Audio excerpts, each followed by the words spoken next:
people that are going to need those beds for corona if this does come back in the winter?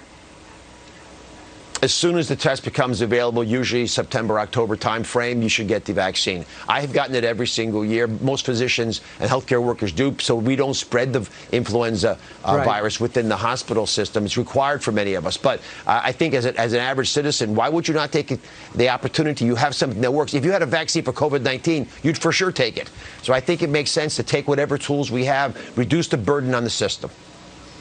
All right, so let's move on to hydroxychloroquine. They did a study, a limited study at a VA hospital, and they came to the conclusion it did no benefit, and they still had 19 deaths.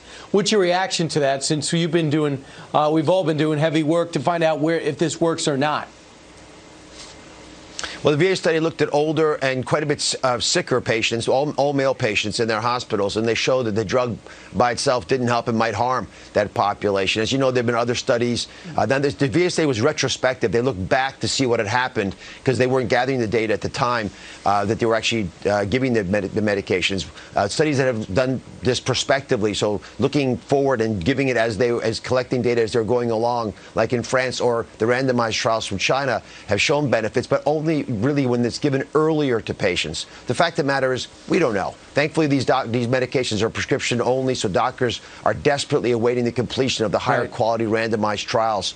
And you've covered them on the show several times. South Dakota, University of Minnesota now has over 1,000 patients randomized. There's additional trials going on. Let's get that data so we know what we're dealing with. And just to follow up real quick on hydroxychloroquine, let's go ahead and get the. Isn't it important to know what they're combining it with and the dosage? Because it's not supposed to be taken on its own. Don't you have the Z-Pack? Yeah.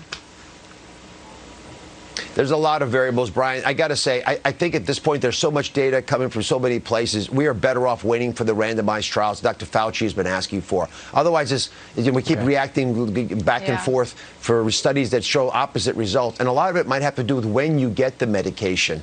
If you give it to people who are already having breathing tubes down their throat, it's not going to have the same kind of effect as if you give it early. But we don't have randomized data from the United States to educate us well enough right now. Right. The key is trying to figure out how it all works and what we can do and what going forward works the best. Meanwhile, we had the